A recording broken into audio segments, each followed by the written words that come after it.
Hello friends, welcome back to be quick recipes. ഞാനിന്ന് വന്നിരിക്കുന്നത് വളരെ ഹെൽത്തി ആയിട്ടുള്ള മുരിങ്ങയില കൊണ്ടുള്ള ഒരു റെസിപ്പിയുമായിട്ടാണ്. മുരിങ്ങയില കൊണ്ട് എളുപ്പത്തിൽ തയ്യാറാക്കാൻ പറ്റുന്ന ഒരു ചമ്മന്തിപ്പൊടിയുടെ റെസിപ്പിയാണ് ഇന്നത്തേത്. ഇതുപോലെ ഉണ്ടാക്കി വെക്കുകയാണെങ്കിൽ മുരിങ്ങയില കഴിക്കാൻ ഇഷ്ടമില്ലാത്ത കുട്ടികൾ പോലും ഇഷ്ടത്തോടെ കഴിച്ചോളും. ഞാൻ എടുത്തിരിക്കുന്ന മുരിങ്ങയില മുഴുവനും തണ്ടൊക്കെ കളഞ്ഞ് ക്ലീനാക്കി ഞാൻ എടുത്തിട്ടുണ്ട്. പിന്നെ ഇതിൻ്റെ ഒപ്പം തന്നെ കറിവേപ്പിലയും കൂടി എടുക്കുന്നുണ്ട്. കറിവേപ്പില എത്രമാത്രം എടുക്കുന്നോ അത്രയും തന്നെ ടേസ്റ്റ് ഉണ്ടാകും. അപ്പോൾ എൻ്റെ കയ്യിലുള്ള കറിവേപ്പില മുഴുവനും ഞാൻ ഇതിനായിട്ട് എടുത്തിട്ടുണ്ട്. ഏകദേശം 2 പിടിയോളം എടുത്തിട്ടുണ്ട്. അതുപോലെ മുരിങ്ങയില ഒരു 3 കപ്പോളം ഉണ്ടാകും. മുരിങ്ങയിലയ്ക്ക് അളവൊന്നുമില്ല, എത്ര നിങ്ങളുടെ കയ്യിലുണ്ടോ അത്രയും എടുക്കാവുന്നതാണ്. ഈ എടുത്ത് വെച്ചിരിക്കുന്ന മുരിങ്ങയിലയും കറിവേപ്പിലയും നന്നായിട്ട് കഴുകിയതിന് ശേഷം ഒന്ന് ഡ്രൈ ആക്കി എടുക്കണം. ഒന്നുകിൽ ഫാനിൻ്റെ അടിയിലൊക്കെ ഇട്ടിട്ട് ഡ്രൈ ആക്കി എടുക്കാവുന്നതാണ്. അതല്ലെങ്കിൽ വെയിലത്ത് വയ്ക്കാതെ തണലിലിട്ടിട്ടും ഇത് ഡ്രൈ ആക്കി എടുക്കാവുന്നതാണ്. വെള്ളത്തിൻ്റെ അംശമൊക്കെ ഒന്ന് പോയി കിട്ടിയാൽ മതി. ഞാനിപ്പോൾ കഴുകിയതിന് ശേഷം ഒരു കോട്ടൺ തുണിയിൽ നിരത്തിയിട്ടിട്ടുണ്ട്. ഒരു ടിഷ്യൂ വെച്ചോ അല്ലെങ്കിൽ ഒരു കോട്ടൺ തുണി വെച്ചോ ഇതുപോലെ ഒന്ന് ഒപ്പി കൊടുക്കുകയാണെങ്കിൽ പെട്ടെന്ന് തന്നെ നമുക്ക് ഡ്രൈ ആയിട്ട് കിട്ടുന്നതാണ്. അപ്പോൾ ഇത് വെള്ളമയമൊക്കെ മാറി നന്നായിട്ട് ഡ്രൈ ആയിട്ട് കിട്ടിയിട്ടുണ്ട്. ഇനി നമുക്കിത് ഒരു പാനിലിട്ട് ഒന്ന് ഡ്രൈ റോസ്റ്റ് ചെയ്തെടുക്കണം. നല്ല ക്രിസ്പി ആവുന്നത് വരെ വേണം റോസ്റ്റ് ചെയ്തെടുക്കാനായിട്ട്.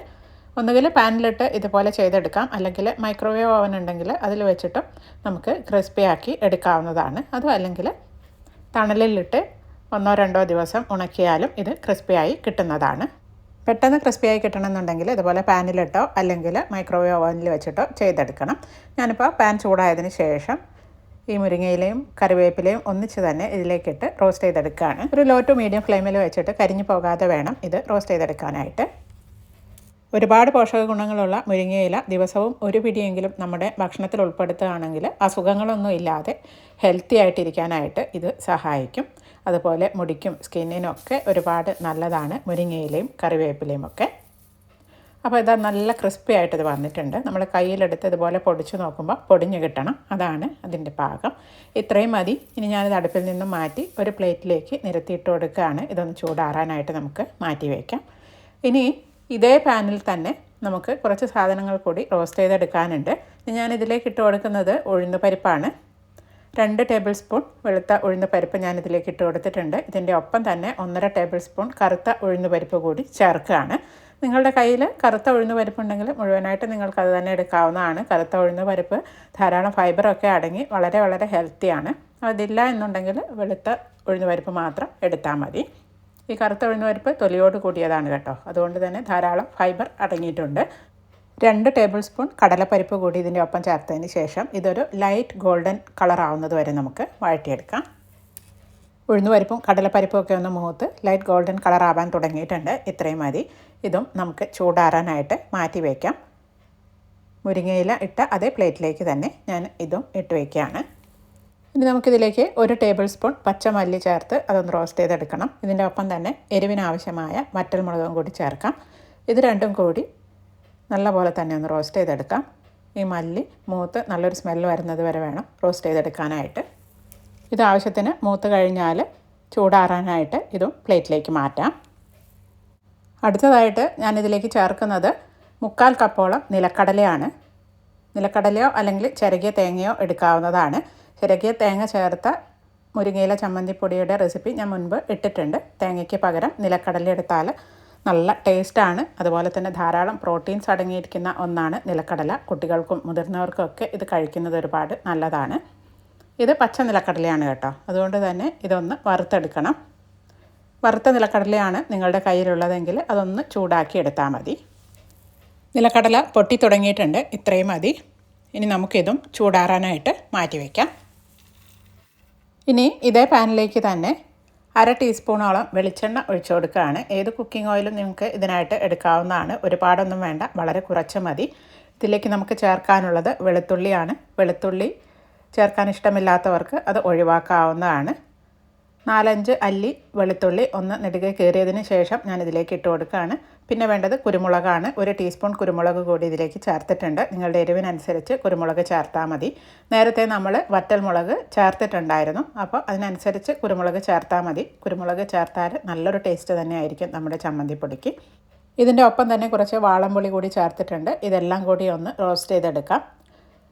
ഈ വെളുത്തുള്ളി നന്നായിട്ടൊന്ന് റോസ്റ്റായി ഗോൾഡൻ കളറായി വരുന്നത് വരെ വേണം ഇത് വഴറ്റിയെടുക്കാനായിട്ട്. വെളുത്തുള്ളി മൂത്ത് വന്നിട്ടുണ്ട്, ലൈറ്റ് ഗോൾഡൻ കളർ ആയിട്ടുണ്ട്, കുരുമുളകും മൂത്തിട്ടുണ്ട്. ഇനി നമുക്കിത് ചൂടാറാനായിട്ട് പ്ലേറ്റിലേക്ക് മാറ്റിയിട്ട് കൊടുക്കാം. ഇത്രയേ ഉള്ളൂ. ഇനി ഇത് ചൂടാറി വരുമ്പോൾ ഉപ്പും കായത്തിൻ്റെ പൊടിയും കൂടി ചേർത്ത് ഒന്ന് പൊടിച്ചെടുക്കുകയാണ് വേണ്ടത്. വളരെ എളുപ്പമല്ലേ തയ്യാറാക്കാനായിട്ട്. അപ്പോൾ നമുക്കിത് ചൂടാറാനായിട്ട് വെയിറ്റ് ചെയ്യാം. നല്ലപോലെ ചൂടാറിയതിന് ശേഷം ഞാനിതൊരു മിക്സിയുടെ ജാറിലേക്ക് ഇട്ട് കൊടുക്കുകയാണ്. തരിതരിപ്പായിട്ട് വേണം ഇത് പൊടിച്ചെടുക്കാനായിട്ട്. 3/4 ടീസ്പൂണോളം ഉപ്പ് ഞാൻ ഈ സമയത്ത് ചേർത്ത് കൊടുക്കുകയാണ്. ആവശ്യമാണെങ്കിൽ പൊടിച്ചതിന് ശേഷം നമുക്ക് ചേർക്കാവുന്നതാണ്. പിന്നെ വേണ്ടത് കായത്തിൻ്റെ പൊടിയാണ്, അതും 3/4 ടീസ്പൂണോളം ചേർത്തിട്ടുണ്ട്. ഇനി നമുക്കിത് തരിതരിപ്പായിട്ടൊന്ന് പൊടിച്ചെടുത്ത് വരാം. അപ്പോൾ ഇത് കണ്ടില്ലേ, ഇതുപോലെയാണ് പൊടിഞ്ഞ് കിട്ടേണ്ടത്. നല്ലൊരു സ്മെല്ലാണ് വരുന്നത് കേട്ടോ, നല്ല ടേസ്റ്റുമാണ്. ഇതിൻ്റെ ടേസ്റ്റ് കഴിച്ച് തന്നെ അറിയണം, അത്രയ്ക്ക് ടേസ്റ്റാണ്. ഇനി നമുക്ക് ഇത് എന്തിൻ്റെ കൂടെയൊക്കെയാണ് കഴിക്കാവുന്നതെന്ന് നോക്കാം. ഇതൊരു എയർ ടൈറ്റ് കണ്ടെയ്നറിൽ സ്റ്റോർ ചെയ്യുകയാണെങ്കിൽ 6 മാസത്തോളം ഫ്രിഡ്ജിലൊന്നും വയ്ക്കാതെ തന്നെ കേടാകാതിരിക്കും. ഫ്രിഡ്ജിൽ വയ്ക്കുകയാണെങ്കിൽ അതിൽ കൂടുതൽ കാലം കേടാവാതെ നമുക്ക് സൂക്ഷിക്കാനായിട്ട് പറ്റും. ഇതുപോലെ ചമ്മന്തിപ്പൊടി നമ്മൾ തയ്യാറാക്കി വയ്ക്കുകയാണെങ്കിൽ രാവിലെ ഇഡ്ഡലിയും ദോശയും ഒക്കെ ഉണ്ടാക്കുന്ന സമയത്ത് വേറെ ചമ്മന്തിയൊന്നും ഉണ്ടാക്കേണ്ട കാര്യമില്ല. വളരെ ഹെൽത്തി ആയിട്ടുള്ള ഈ ഒരു ചമ്മന്തിപ്പൊടി നമുക്ക് ദോശയുടെയും ഇഡ്ഡലിയുടെയും ഒക്കെ ഒപ്പം കഴിക്കാവുന്നതാണ്. ദോശയുടെ മുകളിൽ ഇതുപോലെ സ്പ്രെഡ് ചെയ്ത് കൊടുക്കുകയാണെങ്കിൽ നല്ലൊരു ടേസ്റ്റായിരിക്കും. ഇഡ്ഡലി ഉണ്ടാക്കുമ്പോഴും ഇതുപോലെ ചമ്മന്തിപ്പൊടി സ്പ്രെഡ് ചെയ്തതിന് ശേഷം ആവി കയറ്റി എടുത്ത് നോക്കൂ, നല്ല ടേസ്റ്റായിരിക്കും കഴിക്കാനായിട്ട്. ദോശയുടെ മുകളിൽ സ്പ്രെഡ് ചെയ്യാൻ ഇഷ്ടമില്ല എന്നുണ്ടെങ്കിൽ നമുക്ക് ഇതുപോലെയും കഴിക്കാവുന്നതാണ്. ഒരു ബൗളിൽ കുറച്ച് ചമ്മന്തിപ്പൊടി എടുത്തതിന് ശേഷം അതിലേക്ക് കുറച്ച് വെളിച്ചെണ്ണയോ അല്ലെങ്കിൽ നെയ്യോ ഒഴിച്ച് മിക്സ് ചെയ്ത് ദോശയുടെയും ഇഡ്ഡലിയുടെയും ഒക്കെ ഒപ്പം കഴിക്കാം. കുട്ടികൾക്കാണെങ്കിൽ നെയ്യ് ഒഴിക്കുന്നതായിരിക്കും നല്ലത്, നല്ലൊരു ടേസ്റ്റ് തന്നെയായിരിക്കും. നമ്മൾ ആവി കയറ്റി വെച്ച ഇഡ്ഡലി ചൂടാറിയിട്ടുണ്ട്. ഇത് കണ്ടില്ലേ, നല്ല ഗുണ്ടുമണിയായിട്ടുള്ള നല്ല സോഫ്റ്റ് ഇഡ്ഡലിയാണ്. ഇതുപോലെ നിങ്ങൾ ഇതുവരെ ട്രൈ ചെയ്തിട്ടില്ലെങ്കിൽ ഒന്ന് ട്രൈ ചെയ്ത് നോക്കണേ, നല്ല ടേസ്റ്റാണ് കഴിക്കാനായിട്ട്. ഈ ചമ്മന്തിപ്പൊടി ഇഡ്ഡലിയുടെയും ദോശയുടെയും ഒക്കെ ബാറ്ററിൽ മിക്സ് ചെയ്തിട്ടും നമുക്ക് ഉപയോഗിക്കാവുന്നതാണ്. ഇഡ്ഡലിയുടെയും ദോശയുടെയും ഒപ്പം മാത്രമല്ല കേട്ടോ, ചോറിൻ്റെ ഒപ്പവും ഇത് കഴിക്കാനായിട്ട് നല്ല ടേസ്റ്റാണ്. കറിയൊന്നും തന്നെ ആവശ്യമില്ല ചോറുണ്ണാനായിട്ട്. ഈ ഒരു ചമ്മന്തിപ്പൊടിയും അതിൻ്റെ ഒപ്പം കുറച്ച് തൈരും ഉണ്ടെങ്കിൽ നല്ല ടേസ്റ്റാണ് ചോറുണ്ണാനായിട്ട്. കുട്ടികൾക്കൊക്കെ ആണെങ്കിൽ കുറച്ച് നെയ്യും ഈ ഒരു ചമ്മന്തിപ്പൊടിയും കൂടി ചേർത്ത് ചോറ് കൊടുത്ത് നോക്കുക, അവരിഷ്ടത്തോടെ കഴിച്ചോളും. മുരിങ്ങയിലൊക്കെ കഴിക്കാൻ ഇഷ്ടമില്ലാത്ത കുട്ടികൾക്ക് ഇതുപോലൊന്ന് നിങ്ങൾ കൊടുത്തു നോക്കൂ, നല്ല ഇഷ്ടത്തോടെ അവർ കഴിച്ചോളും. വളരെ ഹെൽത്തിയാണ്, അതുപോലെ തന്നെ ടേസ്റ്റുമാണ് ഇത് കഴിക്കാനായിട്ട്. ഒരുപാട് മുരിങ്ങയിലൊക്കെ കിട്ടുന്ന സമയത്ത് വെറുതെ കളയാതെ ഇതുപോലെ ഉണ്ടാക്കി വെച്ച് നോക്കണം. നന്നായിട്ട് കഴുകി വെയിലത്ത് വെച്ച് ഉണക്കിയെടുത്ത വെള്ളമയമൊന്നും ഇല്ലാത്ത ഒരു എയർ ടൈറ്റ് കണ്ടെയ്നറിൽ വേണം ഇത് സ്റ്റോർ ചെയ്യാനായിട്ട്.